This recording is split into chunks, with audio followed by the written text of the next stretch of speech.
After more than 200 years of studying Parkinson's, why do so many people feel blindsided by it? We have research, we have journals, we have brilliant scientists. And yet, I talk to people every week who feel alone, confused, and unprepared for what this disease actually feels like. So I have a question for you. What would happen if Parkinson's research didn't just study us, but it started with us? Started with what it feels like, started with what isolates us, and started with what blindsides us. Well, today is a conversation about that gap and what might change if we closed it. Welcome to Living with Parkinson's. The good, the bad, and the reality. Real talk, real life, real community with Bryce Perry. Let's begin. Hey, everyone, and welcome back to Living with Parkinson's, the good, the bad, the reality. Now, if you're new here, I'm Bryce, diagnosed at 40 and living with this for 15 years. And this is where we talk real. Now, today's episode is a conversation. It's not a debate, it's not an endorsement, and it's not medical advice. But it's two perspectives, research and lived experience, thinking out loud together. And more importantly, asking what changes when lived experience isn't an afterthought, but the starting point. Dr. Jonathan Sackner-Bernstein is here. He's a physician scientist with decades of experience in clinical research, regulatory innovation, and drug development, including leadership roles at the FDA. Now, he writes a blog at parkinsonsdisease.blog where he explores Parkinson's science and engages directly with people living with it. Now, this conversation started because we both were reacting to the same paper from very different vantage points, and somebody connected us. And what you're about to see and hear goes beyond one study. We talk about dopamine models, sensory overload, paradigm shifts, and whether Parkinson's research is built with patients or mostly for them. And as always, talk to your own medical team before making any changes to any treatment. And now, if you're ready, here's my conversation with Jonathan. Welcome to the broadcast, and thank you for being here. It's great to be here, Bryce. From our exchange by email, I'm excited about this conversation. I am too, and that's one thing that really struck me. And like I said on my broadcast, this podcast, this episode, I just like to just break it down and talk real and just be honest. And when I was reading your blog, it was awesome. I loved the way that you structured thing, and I love your heart for people with Parkinson's and for helping and doing what you do. So maybe just for the sake of my audience, could you maybe just kind of give us a little rundown on you and who you are and kind of where your heart's at? Sure. So, as you said, I'm a physician. I haven't practiced in about almost 20 years now. I spent about a dozen years in academic medicine at Columbia University here in New York City area, doing clinical trials as a cardiologist, working in a transplant center. Wow. And that was my background. I wasn't neurosciences. It certainly wasn't Parkinson's. Obviously, if you're a physician and you're treating people with heart disease, you meet people with Parkinson's as well, but it was not a focus at all. And I eventually left academics wanting to get into drug and device development. I was doing clinical trials, but I wanted to be on the inside, an earlier stage, decision making, the design, the execution, etc. So I left academics. I worked in industry for a couple of years. I ended up working in a senior position at the FDA for several years. From that, I worked as a contractor for DARPA for several years and really have been working with incredible people over the last 20 years since I left academics in developing new products and trying to understand how they could understand them better, make them better if it's a drug or a device, design studies better so we can understand their place. And everything was really, I mean, it wasn't a typical career for a doc, but it was pretty straightforward. I was helping with regulatory aspects, with clinical operations, with study design. It was very stimulating, a lot of fun, amazing people. Um, along along this time, though, I also had a very close friend who had Parkinson's, and it started to get to the point where he was worsening. Um, and Ivan was sort of in some ways, a living caricature. I mean, if you think of a gruff, pushy New Yorker, that's Ivan. You throw on top of that the fact that he was brilliant and saw things that other people couldn't see Mm. and was not afraid of talking about anything, revealing himself, essentially revealing something he sees in you that wasn't always comfortable. I mean, just an amazing man. Um, Wow. Awesome. Part of an amazing family. Really, even spent time getting to know our youngest child in a way that was really nice, as opposed to the way sometimes he talked to me. But Ivan was amazing. And as he was starting to worsen, he started to make part of the conversation the following statement that he thought that I should put my mind to figuring out how to help him with his Parkinson's. Wow. And so this was just basically a back and forth we had for months where I would say, No Ivan, pressure. No pressure there at all. oh yeah, no pressure, just save my life, Yeah, okay? just fix this. Fix this. Nobody else can do it. So fix this. Now, Yeah. understand my perceptions of this were maybe fair, maybe unfair, but like, at the risk of making generalizations that are unfair, I'm going to go with it anyway. Yeah, go. In my medical school class, the smartest people were the ones who ended up going, they were smartest. They chose to be neurologists or neurosurgeons. Ah, When I was in training at an academic hospital and you'd run into the neurology resident, he or she was like, wow, man, brilliant. Like I understood like, this much of what they were talking about. wow. It's like, wait a minute, explain it a little bit easier. So you're dealing with the specialty where I believe that that's where the smartest people went. I'm not a dummy, but I wasn't one of the people who was the smartest in my medical school class by any stretch. And the idea that I could figure something out they couldn't figure out was ridiculous to me. It's Ivan, shut up, leave me alone. Yeah, yeah, He was exactly. relentless. And really Exactly. to get him off my back, not because he convinced me he was right, but to get him off my back, I said, fine, I'll start reading about Parkinson's disease. And I started to read about Parkinson's disease, and I studied engineering as an undergrad, so I just took an engineering approach. Let's figure out what are the first principles here. The first principles are dopamine depletion, loss of dopaminergic neurons. Where does that come from? Mm. So you go back really in the 1960s, early 1960s was when that literature started to appear. Hmm. So I went back to find those papers, had trouble finding them.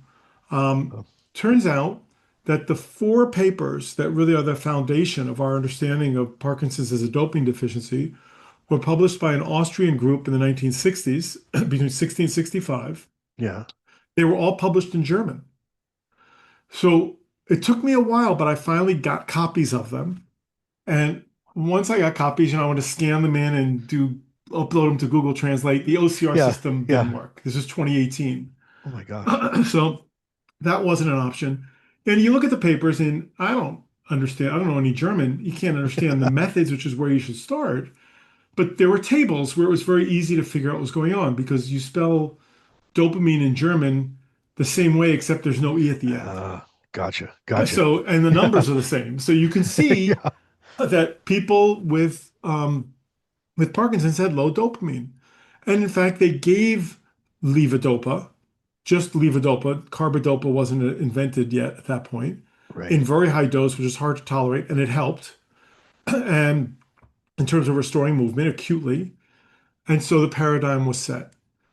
When you start to look at how that foundational stuff developed, what was apparent is that it says that Parkinson's is a disease of dopamine deficiency. So Ivan was somebody who, when he first started on levodopa, had a great response, and as he got worse, and the doctors gave him more levodopa and dopamine agonists and all that stuff, nothing was getting better. It just kept getting worse. So I went with him to a doctor's appointment, and I said, "Hey, if it's a disease of dopamine deficiency, and his disease was dopamine responsive initially, why is it that as you're giving him more and more dopamine, he's getting worse and worse? Doesn't that say that this is not a disease of dopamine deficiency?"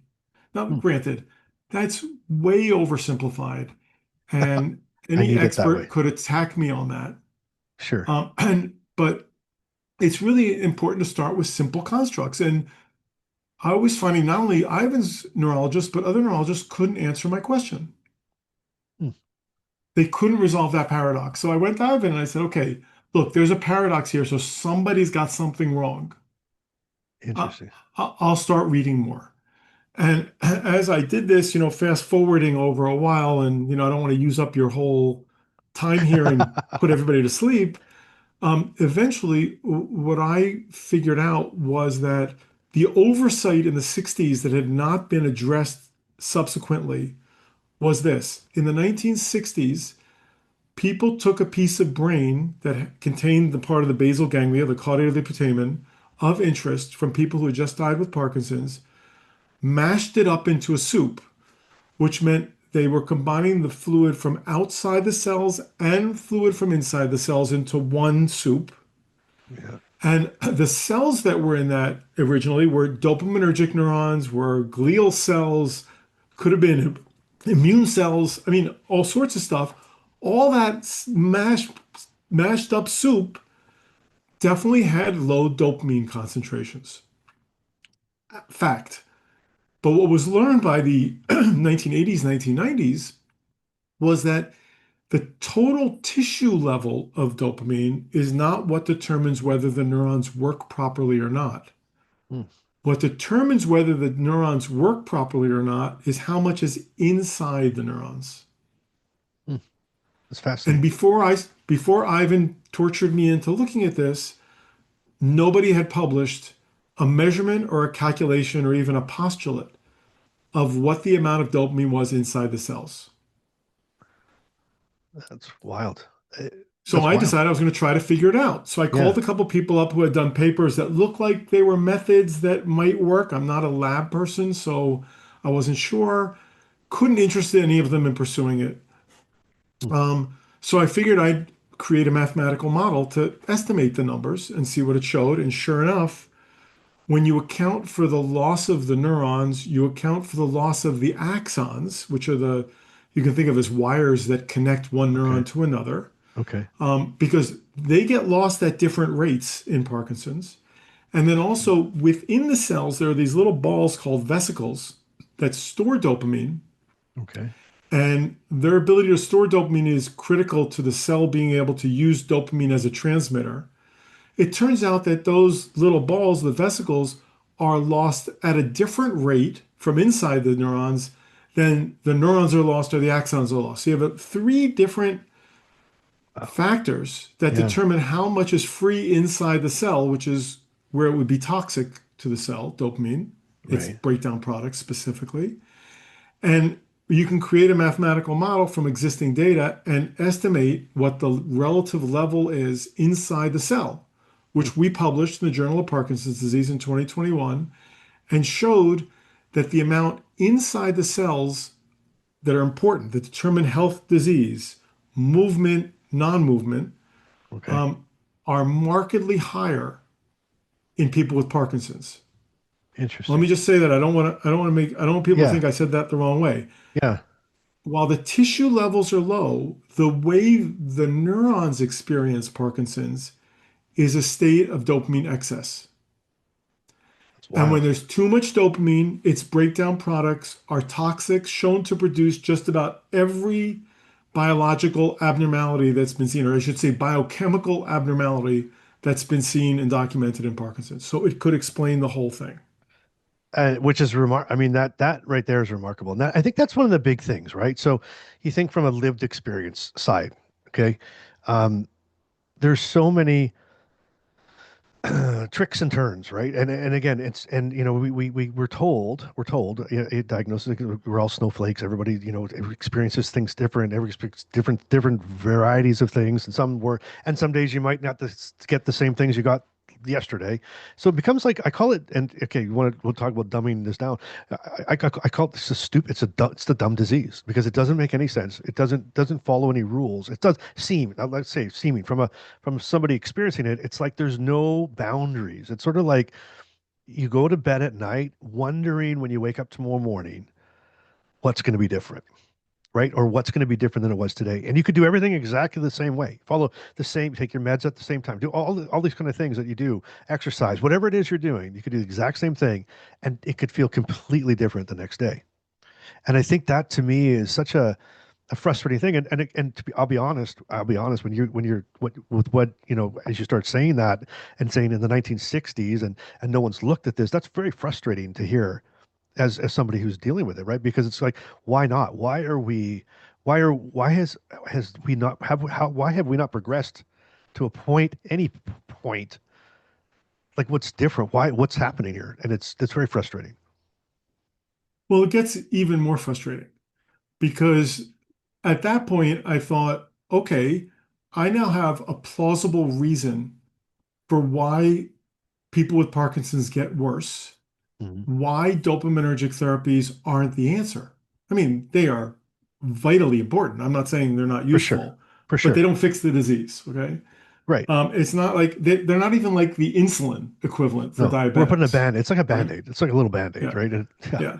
So at that point I'm thinking, well, that's a nice observation that's really important. This is before we published it. While I had that value, that calculation done in 2018, I didn't publish it in 2021 because I thought, this is what I'm projecting is as a potential path is going to be viewed as crazy. The next thing I have to do is raise some money and do a study in an animal model Mhm. of some therapy that reduces dopamine synthesis to see if I can reverse any of these abnormalities in laboratory animals. Right. Okay. Right. So as I'm starting to try to figure out what that study would look like and I'm reading the literature, lo and behold, I come across three publications, one in the journal Science. So, we're not talking shabby stuff here. Yeah. And from recognized labs like Northwestern, Columbia, like real places that people have actually used a drug that reduces dopamine levels, I think to be scientifically rigorous. They wanted to show, hey, if I use this drug to reduce dopamine, things get worse. And if I use this drug at the same time to make dopamine better, things get better. Right. But Right. lo and behold, when they did the studies, they published the results. The dopaminergic stuff made things worse. The drug to reduce dopamine made things better. What are those things? Less oxidative stress, less alpha-synuclein deposition, and prolonged survival, more viable dopaminergic neurons when you reduce the dopamine in these models. So I thought, hey, I don't need to create an animal model. It's actually there and nobody realizes what they're sitting on. Wow. So at that point, we submitted and published this paper, and you'll see if any of your listeners want to actually risk falling asleep from reading scientific articles. You'll get into the summary, the discussion, and we point out that, hey, maybe we should be testing reducing dopamine levels. Huh. Um, and as I Which is mentioned that to scary. people, That's yeah, scary to well, me. That freaks me out because I'm kind of like you know what I mean? Because when I wake up in the morning, I go for 8 hours. I'll take my dopamine, and I'm a wreck. And if you say to me, "Hey, let's just have fun and see what happens if we take some away," I'm like, I'm not signing up. You know, because well, that's not what I'm only used to. are That's what I people know. like, yeah, well, not only people like you who experience the need and the relief are saying that, Right. but when I started talking to Parkinson's doctors, most of them didn't want to talk to me. Like I'd email them and say, Yeah. hey, could Yeah. we talk? And they say, well, what do you want to talk about? I tell them sort of. They say, well, I don't understand what you're trying to do. And I go, darn, okay, I want to reduce dopamine. Yeah. Yeah. That's it. That was the end of the conversation. I was a Right away. crackpot. Okay. So because Now, yeah, it's because different because it's just different than they know. Is that right. And I like I would don't say, like, hey, let me share the data with you as to what it is. There's actually an incredible amount of data that supports what I'm saying. But I also have another um, piece of my background that makes it easier for me to see this. First of okay. all, just being, completely transparent, I'm not sitting in front of a person with Parkinson's as their doctor. I'm Right. not a Right. Parkinson's doc.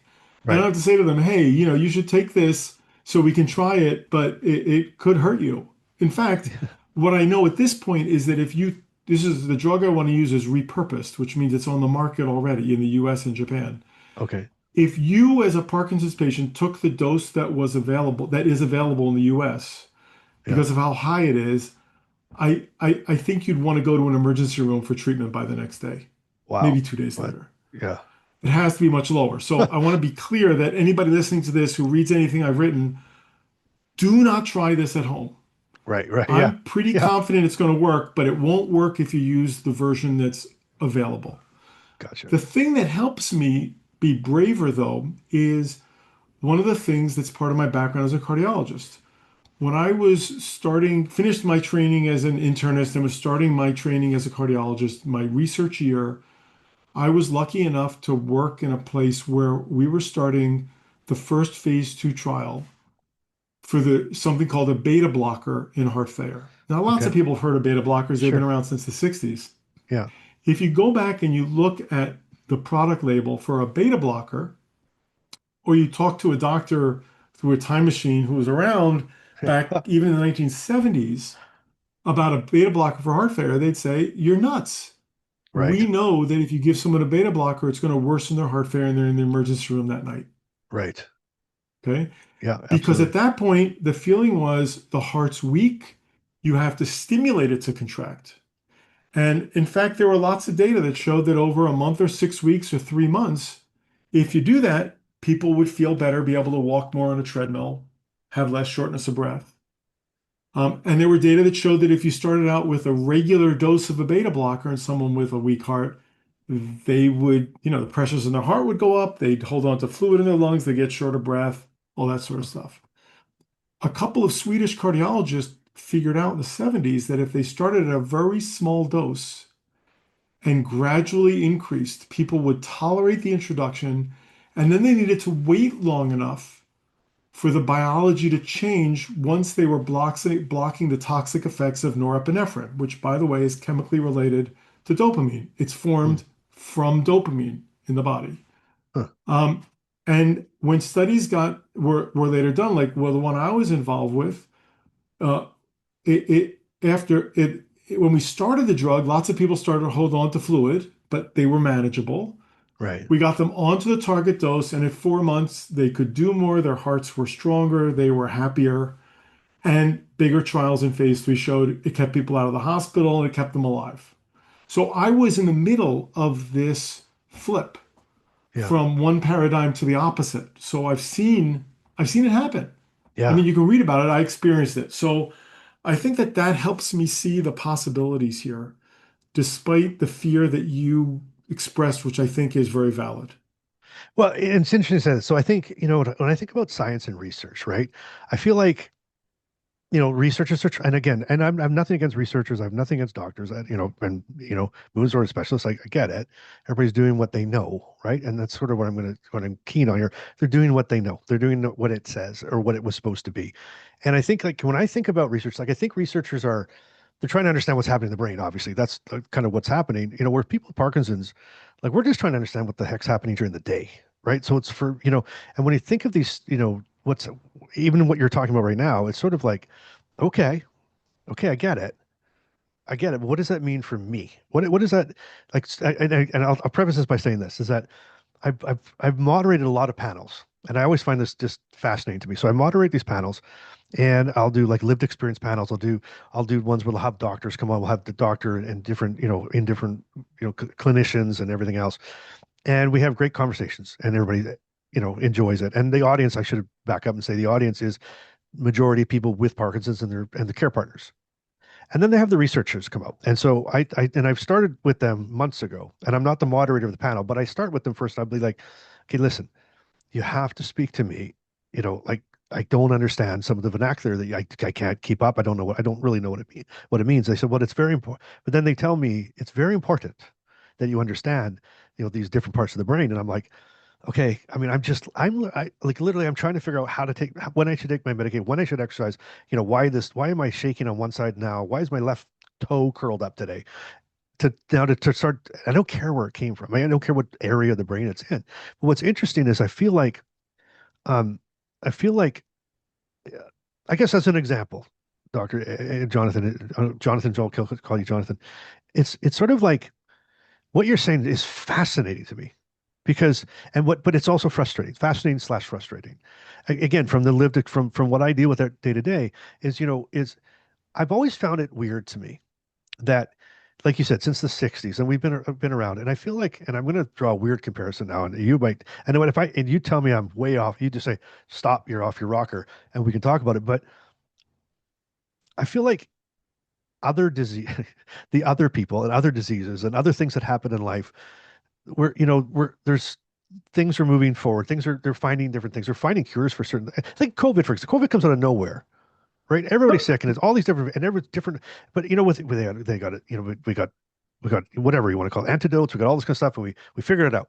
I feel like I'm bizarre enough to me that we're sitting here in 2026, right? And we're talking about something from the 60s and yet there's been, and don't get me wrong, DBS, there's been some good innovation, but there's been nothing new. Like we're still taking the same yellow pill, for how many years, and I think it's frustrating when I hear that there's, I don't know, maybe it'd be closed door or whatever, but there's something that you've discovered and you've come upon, and it's like, hey, listen to me, let me tell you this, and let's see if we can figure this out together.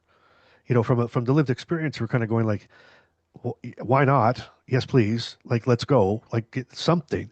And I just find it, and what I find really hard about it is this: is that you know we feel we're diagnosed, right? We're told you've just been diagnosed with an incurable disease. You're going to get progressively. It's a progressive disease, so you're going to get worse. But beyond that, we can't tell you when, how, and what's going to happen. We don't know. There's no idea. We don't know how long or whatever.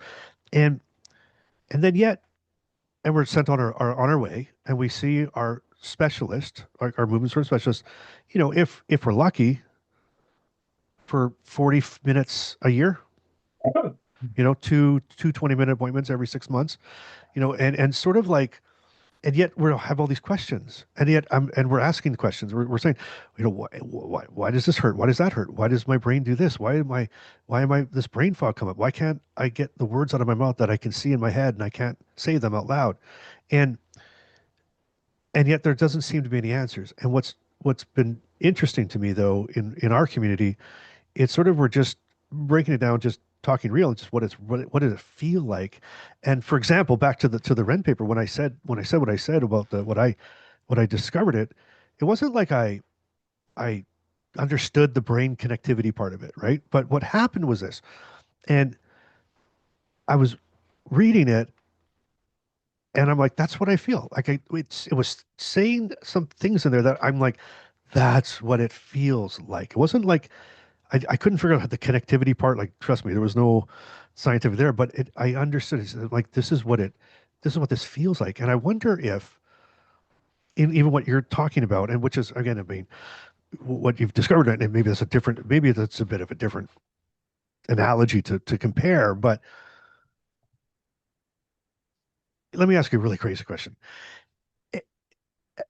Is Are researchers, and even, and scientists, the research scientists, are they looking to,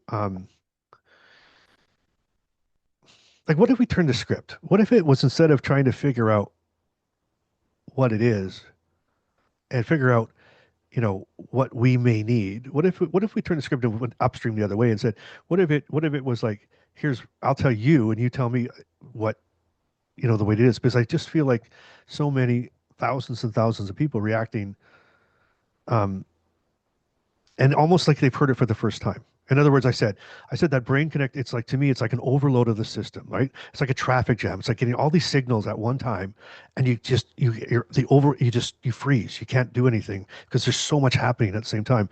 And I feel like that's what it feels like. And yet, 9 times out of 10, when we started bringing up these kind of that feeling to, whoever it might be, to the public, to a friend, to a doctor, we kind of were not, I don't think dismiss is the right word, but almost like, yeah, maybe not, maybe Parkinson's, not likely, you're probably just, go relax, you just, overdoing. But yet I could draw these similarities every single time. And then when I said that out loud in my podcast, it was like, yeah, me too, me too, me too. I had hundreds, like, just, hey, does this happen? Is this how it feels like to you? And we've got hundreds of me too, me too, me too, me too, me too. And yet, and then there's so many people saying, oh, thank God I'm not alone. Well, why are we just finding out, like, why are we now having a conversation? We're saying, after all these years, and I've had this thing for 15 years, people are saying, finally someone else is saying it. Where are these voices? And is it that we're not being heard, or is it that we're not speaking, or is it that we're it's just this confusingness to us, I think. So when I read what you said about it, and and and and I take it that you take you're translating, you're trying to translate this medical jargon, and I don't think, and correct me if I'm wrong, I don't think that article in Nature was written for someone like me. Like that was written for researchers in Not science. even And not even someone like me. okay, so that, yeah, that's written over here, right over here. Right. And but yet, you know where I saw it? I saw it on Facebook, Mm. right? And it was like someone had posted in some Facebook forum, and people were trying to figure out what it meant. And it was sort of like, well, then if somehow it wasn't meant for us, I'm going to say us, okay, I'm going to say us to read, um, and it was beyond the levels that and most of us have. Is there like how are we supposed like okay, so Jonathan, how are we supposed to have hope when we can't even understand what people are looking for or at? And Well, whose job you is it to you tell us or translate it for us? yeah. Well, I mean, you brought up so many really important points just now. Let me just start with the last one about getting access to this scientific information in a way that's digestible. I think that not every group did what the Ren group did with their paper. So what Ren group did with their paper is they paid an extra fee when it Okay. got accepted to make it open access, Okay. which meant that anybody can go to the Nature website and download the paper and the supplementary files and all that sort of stuff. Okay. Generally, journals charge extra for that. Okay. If I understand the rules correctly, and I'm not positive of these, but I think that if your study is NIH funded, it has to become open access after 1 year. So for the first year after it's published, it's closed, and then it's open access after that. So, Okay. already everything is stacked against what you're looking for. Everything is stacked against transparency because there's a huge industry that exists in publications. That's how So they pay their that's how they mortgages, pay the so to mortgage. Yeah. speak, right? Okay. So fortunately, Ren and that group paid the fee to make it open access, so that was great. I think that one of the few places where I feel AI really can help the average person, I shouldn't say one of the few places, but I was thinking about it like one of the most glaring examples of a wonderful place where it can help is you can feed that into an AI engine Yeah. and have it give you a summary. You have to tell it what you want, which is, hey, I mean, I would, if I were doing it, I'd err on the side of saying, hey, I'm a high school student, Right. Yeah. Yeah. For sure. and you should, so that's the role I'm at. You're playing the role, as I write to the AI engine, of the scientific expert who understands neurology, pharmacology, Yeah. biochemistry, and movement disorders in particular. Yeah. Please explain this paper in under 500 words in a way that I can understand as a high school student who wants to know how this impacts my parent who has Parkinson's disease. Good God. And I think if you do that, I mean, that's what we're asking for. Yeah. And Yeah. We really if you are. tell an AI engine what attitude to have Yeah. and who the audience is and what your question is this relevant to an average person? I know there's a lot of variability, but let's just ask Yeah. the average person Yeah. with Parkinson's and what is the relevance? I think there's a way to really learn a lot, and maybe we should do that experiment and come back and Yeah. see That'd be what we interesting. learn from that. I'll do that and send it to you later, Okay. so that we can see whether that works. But that would be a wonderful way to learn stuff. In the blog post, I put the onus on the journal and the authors by saying, why don't we have them publish a summary that Yeah. makes it accessible Yeah. for the average person with the disease who's not a scientist? And should that be their responsibility, do you think? Like when they were publicizing things like that? You Uh, think? is it, I mean, it seems to me to be, it should be a responsibility of somebody. I mean, either the person writing the That, paper should want to explain right. why it's good, or the journal should insist upon it. But again, with AI, maybe our experiment later Yeah, today that maybe. we Maybe it do, will. we'll say we don't have to worry about talking to the journals or the whatever. And that would be a good thing because it democratizes access to insight. So I think that something, that frustration about getting information and understanding what its relevance is, might be something we could create sort of a template for using an AI engine to perform that task. And anytime a paper comes out, if it's not open access, you can always see from the listing on the government publication websites of medical journals called PubMed Okay. the email address of the lead author. And you can always email the author and say, hey, can you send me a PDF? The paper's not in my library. And I would say 9 times out of 10, they'll send you a PDF. Oh, okay. Interesting. See, I You don't get even that. know. So Yeah, maybe together we can create a couple tools that'd that be would really enable interesting. people to know what to do. And then whoever pulls it off then figures out a way to share it with everybody in your network. So not everybody has to do it. And So that's yeah, something that might democratize access to this information, which I think would be really great. well, and and one thing, okay, that's really cool. That's really cool because I think we like for me, for example, there's just it's that feeling, right? So it's just somehow I don't know how it connected, but it was like okay, that's exactly what it feels like, and it described it, a little technical. Obviously, I had to break it down, and I made it. I run an analogies. I just try to figure out something in real life that I can compare it to, and that made sense to me. But and so what fascinating when you said like what drove you to start trying to figure this out was Ivan, right? Ivan, his best friend, and which Yeah. I mean it sounded like a pretty cool guy, but it's a tough guy. So he compelled you to do it, which is amazing. But and so you took like a lived experience and it's like, okay, here's what I'm trying to try to figure out, right? Figure out relief. Let me ask you something bigger. And this is just again, just we're just talking, but do you think we're building Parkinson's research with patients or just mostly for them? Oh, I don't think there's any doubt that Parkinson's is like almost all fields in medicine where it's for.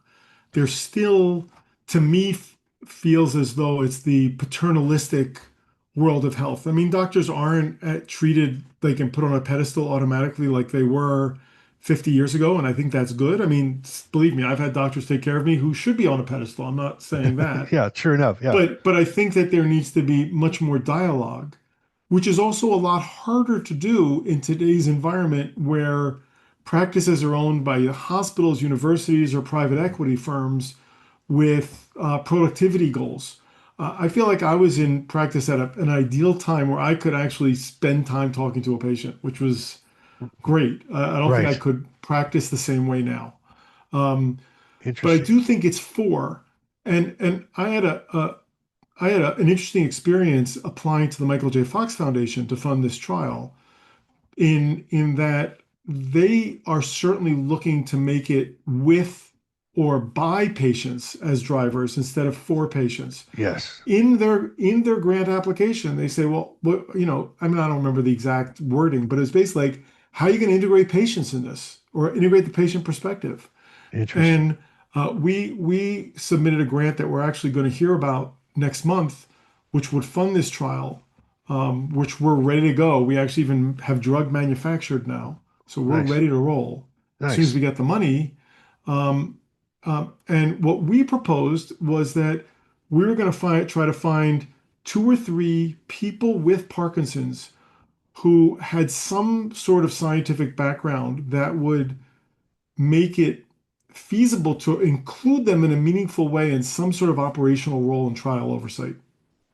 That's amazing. That's awesome. And it's actually hard to find those people. I mean, I found one person who through somebody else who I tried to connect with and it's been difficult to pin the person down for a phone Uh, call. I think this person is amongst the group who says, "You want to reduce dopamine? Are you crazy?" What are you nuts? So Yeah. hard to get this person on the phone. So I'm looking for a couple people like that.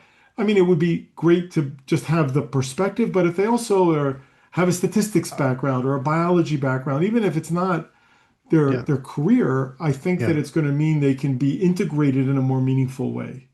So that's how I looked at that question from the Fox Foundation. So I think Love with it. is the way to go because Yeah. you understand more. And along those lines, I would be disappointed in this conversation if I didn't get you to describe at least 2 times Yeah. where you were in a situation, in a setting Yeah. where you felt this overload so I could understand a little bit more about it and you could describe the Yeah. surroundings and what you felt.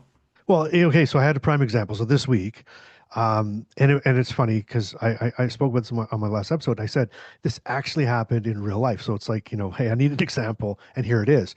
So my wife and I, which I guess no, let me back up. My wife decided we need to look at some new kitchen cupboards. Okay, so and so we went looking at different places, and we ended up in IKEA of all places.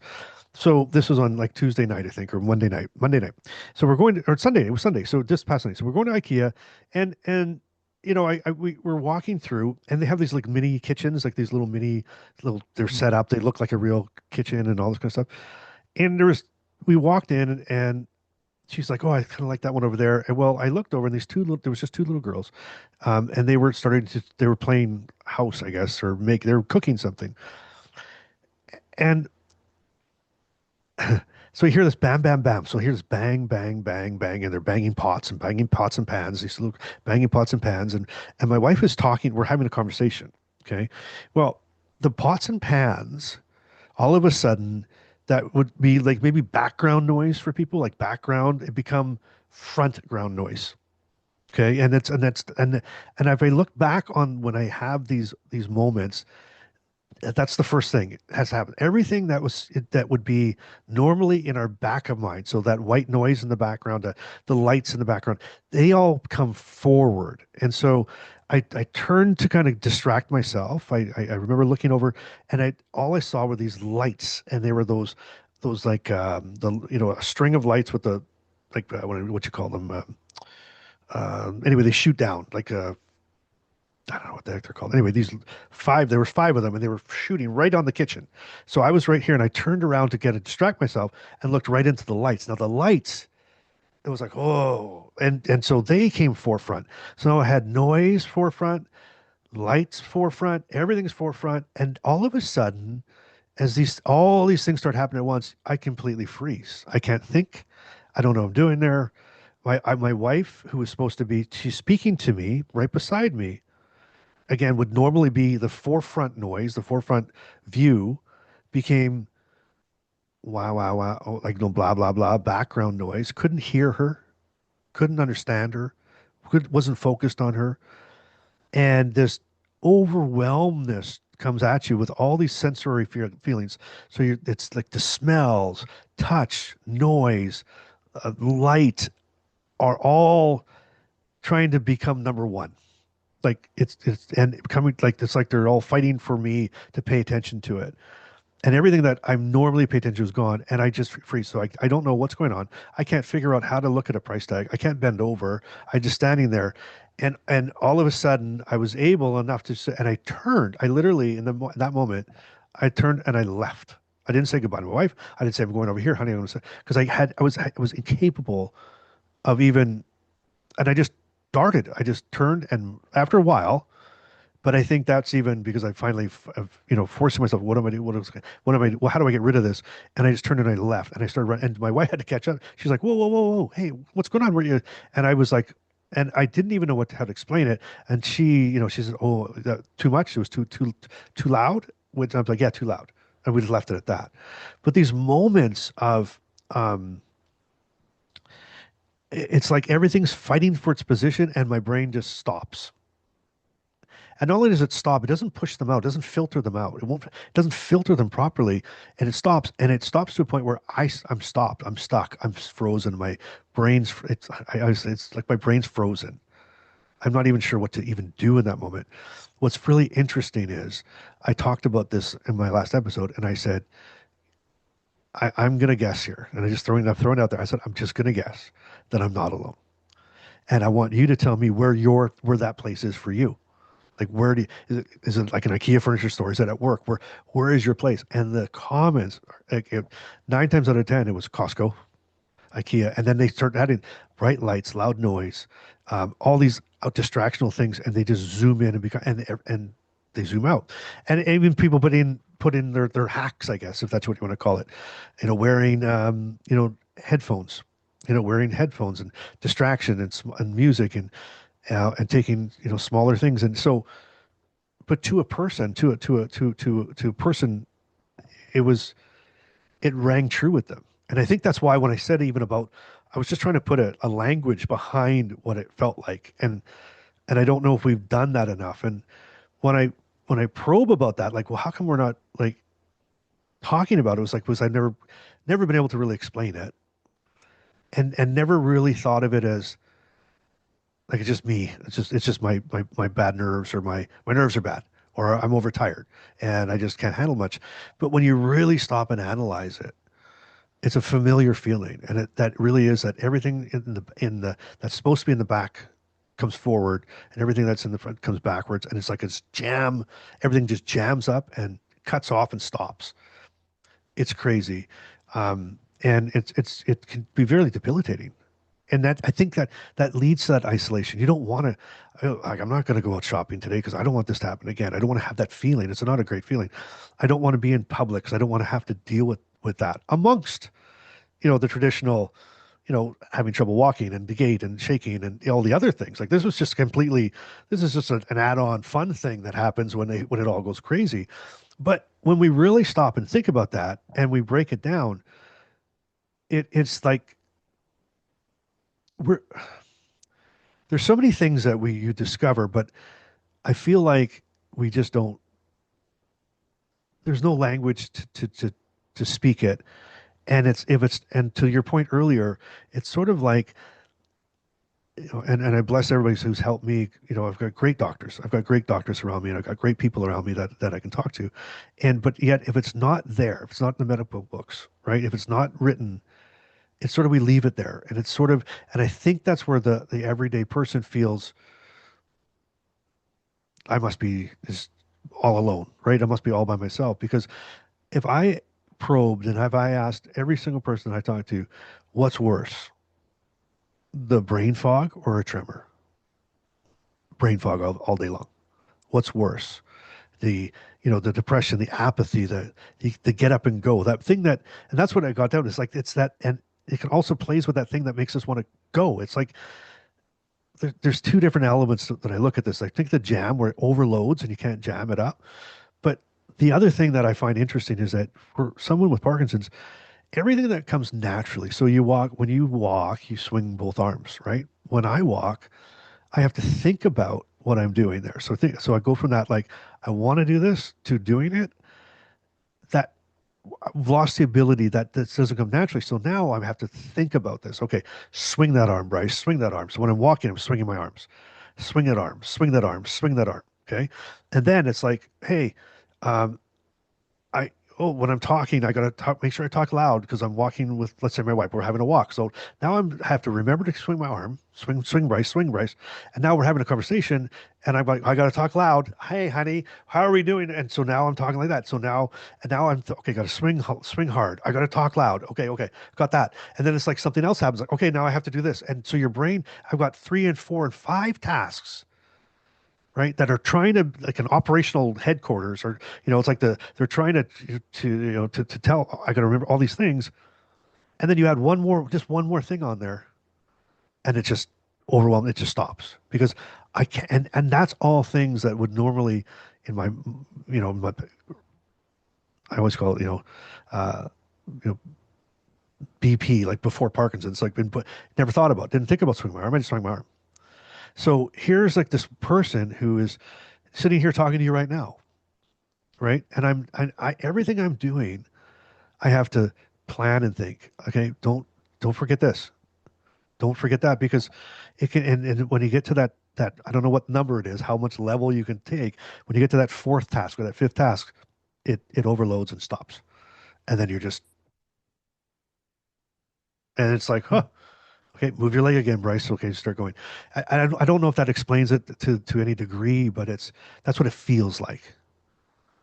And so when you were saying, you can't move, do you actually are you describing you're freezing in the Parkinson's way of using the word Yeah, freezing, freezing. or Exactly. Yeah, I mean to agree. I mean, there's that freezing, but it's more like when you can't move. It's like you can't think, you can't speak, you can't. Like your whole system shuts it's off. so it's not that you're trying to move and you can't, it's that you can't even get the thought Exactly, I've got to go do exactly. something. Okay. But what I So it's liken really it about to sensory overload, is sensory overload is not exactly what it's. motor, No, not motor 100%. stuff. But if you're thinking of the motor stuff, so even with the with freezing, for example, so and I don't freeze often. I mean, but I have I mean I get it here and there, but I've gone to moments where it's like, oh my God, and I'm just stuck. I'm just stuck and I can't move, and my wife will notice it. And for me, when I get there, I need someone to push me. Like I need to someone to manually move my leg, and then it's like, oh, okay, that's how to do it, and we get going again. But I'll say I think there's an element there because the last time it happened to me, I was at my parents were having dinner, and they want a cup of tea. Sure, well let's all go outside on the deck and have a cup of tea. That's what where we're at. Okay, and so they handed me this teacup, and I'm like, oh crap. So I've got this teacup, right, and I'm thinking. So now my brain sensory, I'm going, okay, Bryce, you gotta hold it still. One hand over here, walk this way, walk this way, walk this way, and I'm already thinking, oh, there's my shoes. Okay, so I get my shoes.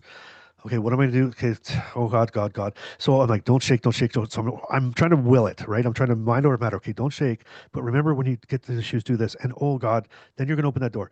Don't forget, you're going to be balanced. So I'm basically in real time planning this thing out to a point where I think that all these steps and things I'm trying to figure out and make sure don't happen stop and I can't move because it's just like I've got so much happening at one time that now that it cuts something off and I'm literally stand there and I think I'm totally of mind at that moment. So when I do experience the freezing, like I start to laugh. I'm like, oh God, here we go. Right. But there's nothing I can do about it. I can't move my damn leg, which is the most frustrating thing. But Yeah. every time if I look backwards, because I'm very analytical, I look for patterns. Like that's how I work. My brain works like I'm like, okay, what's the pattern here? What did I do this? What's the difference? And when I think backwards, each time that I froze was there was a bunch of multiple tasks I had to do at the same time, whether that be or think about doing, like whether it be swinging this, swinging that, and it's every time that that's happened to me is when that's happened. Um, So it's a and similar kind of overload. I mean, both of those scenarios, I mean, do align with my understanding of the paper by Ren. And I think that if nothing else, there are two key things about that paper that I think are great. One is, it makes people realize they're not imagining this sensation. exactly, The absolutely, second is that the data as presented in that paper aren't definitive by any stretch, but no, they're so well done. The scientific plan, the different sources, the different patients, the different conditions, and comes up with a model that's so different than the way any of us think about Parkinson's that I think the shock waves that paper should be sending are really, really important. Because getting back to something you talked about before, we're still in the 1960s. Why aren't people looking to the 2020s, right? yeah, And it needs to be shaken up. I mean, I can't predict with certainty that what I'm proposing to test is going to work. I mean, I sure, can tell you that in 9 standard laboratory models, it works. Tested yeah, in 9. That's so good, major and very different than any other drug or device in terms of animal testing, tested in 9 different models. But we don't know till we test it. That's right. that's the key. But what I do know is that my fight in part is to get the community of scientists and clinicians to be open to data-driven approaches, even if they seem crazy, because what we're doing now is crazy, relying on 1960s insights. It's the same. So you said it. That's exactly what it was when I said it was like validation. So we were validated, right? It was validated like, haha, guess what? I'm not crazy. Like if this, if it's all proven and that's number one. And so what that makes me shake my head and say, why does it feel unvalidated? Right? Why is it still this untalked about, unhidden, not there yet? What in the world are we doing wrong in what we're doing? So and so from that end, if you think back to that other question I asked you to what you said, and back to the question is, how different would it be if if we flipped the script and it was like working with rather than for, right? And saying this is like and to that point where it's like if people were said, "Hey, I'd rather you look at this. Tell me why this happened. This part, I don't care. Don't forget about all that stuff. But this is what I deal with every day. That's driving me so crazy that probably no one else is dealing with. But that validation behind is is is is so needed. And I think, and this is going to sound morbid, what I'm about to say, but it's real. I just trying to be real that, and I understand, it takes a long time from a thought to go through all the different trials and research and everything else. And, for a lot of people, we're not going to see the end of it. I think we won't see the end results of some of the research that, have Parkinson's today. And that's okay. I know you've come to that realization. So my thing though is I want to so my whole goal, Jonathan, is I want to live the best I can for as long as I can. And I always say this, I want to live the best I can on the least amount of medication I can and for the longest again. I want to squeeze every ounce of life I can. So I get less worried about the why did it happen, and more about just help me I'm doing everything I can do personally to have the best day, best life I can. And I need people to help me. I want, do your part to help me get through this day. And what doesn't help is when A, we don't understand what's happening or what's being looked at even to even have that hope that maybe. But B is that to your end, we're not even looking at that as far as like no one's invested since whatever, however long now, 60 years, looking at these things to help with, which is almost seems that if they're not looking at, then it mustn't be everybody, then it must be just me. And that's kind of a scary, lonely, isolated place to be in. And that's what I Yeah, try to figure out. and then I could make it even worse by saying there is a huge amount of investment over the last 60 years, billions of dollars, to try to discover new ways to treat Parkinson's that have gone nowhere. Basically, because they've been using the model, the way to think about the disease. That's what I mean when I say a model. The way to Uh-huh. think about the disease that it was existent in the 1960s.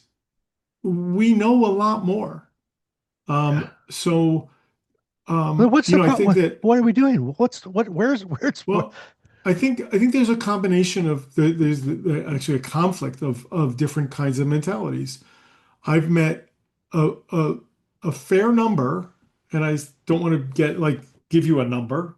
Sure. I've got my names in my list of Yeah. as I talk to people, but it's a lot of people. I don't think it's the majority, but it's a lot of people who are academically accomplished, who are very anti-intellectual and won't engage in a discussion, won't look at the data, won't dig in. Then there are Okay. others that started that way and turned it around. And then there are always, of course, the early adopters. You find those. Those are people who were open to it initially. I do, I do have the experience of trying to raise money for several years to do this. I've raised some, which is how we manufacture the drug, and now we need more to do the study. And I found that, certain groups that take a little longer are open to the concept. For example, the Michael J. Fox Foundation directly or indirectly seems to influence almost everything that happens in research in the field. Right. Right. So if you want to try to get more of the patient perspective, that's where you want to focus. They've got a patient advisory council that I understand to be very active and engaged. Their grant application required me to say, how am I going to take into account patient voice? And I Mhm. think they weigh that significantly. Um, they've been actually very, very nicely engaged with us on this project. I don't know if that Good. means they're going to fund it or not, but at least they've been engaged For scientifically. sure. They weren't at first. It took a little while for them to realize that there was more data than they seemed to be aware of, and they've allowed me to present at a research conference. So I think there's hope because they're as they say, 800-pound gorilla. There are a lot of wealthy people who have Parkinson's who are not part of the Michael J. Fox Foundation, but a common answer I get from them when I pitch them is, this sounds good. If Michael J. Fox wants to put money in, then I'll consider it. So Amazing. it's all about engaging with the Michael J. Fox Foundation if you want to try to impact the research agenda. I think they give out more money annually than NIH has given out. It's huge. It's great. Um, They've done a great job there. yeah. Well, except that, But we don't know. It's they've done a great job creating a system to tackle questions. They've been particularly impressive at figuring out how to detect the disease, how Hmm. to follow the disease, learning about the disease natural history, but nobody's been good. And I'm not saying this to sound disparaging, but nobody's been good at finding a way to treat the disease. We're just tweaking palliative therapies. DBS is life-changing, but it's a palliative therapy. It is. They're all Subcutaneous band-aids. Yeah. administration of levodopa is wonderful. The pharmacology of that is really interesting, but it's a tweak on a palliative therapy. We've got a long way to go. We think that we're on the cusp of figuring out how to reverse the disease. I would not say cure because biology is going to win all the time on degenerative diseases Sure. in the end, but it doesn't need to win this decade, is the Hmm. way we think of it. And so I'm very optimistic that we'll be able to, especially if the Fox Foundation were to fund it, and people can learn about how that's progressing by reading the blog. That's why I have the blog, to talk to people with the disease, Cool. to try to give them some hope, Yeah. to try to give some insight on what our experiences are as we're trying to swim upstream here with this novel concept in a rational, data-driven way. Yeah. I mean, listen, we've already met with the FDA. The FDA agreed that the next step should be a phase 2 trial. So Hmm.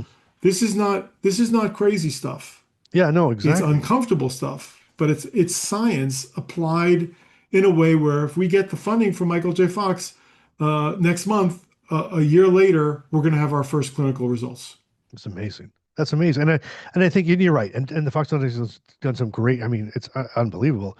And it's interesting because we both are seeing it because you're seeing that miss her, and I'm and in the same way I'm saying we've come a long way in that one in that thing. But again, when um you know so many people are saying, "Oh, thank God! Oh, thank God!" It's not getting down the pike in that way, in a way that's understandable to somebody. So the average person with Parkinson's, let's just throw it out there, is, let's say, 75-year-old, Anne in Detroit is going like, "I've never heard this before. This is amazing. I'm not crazy."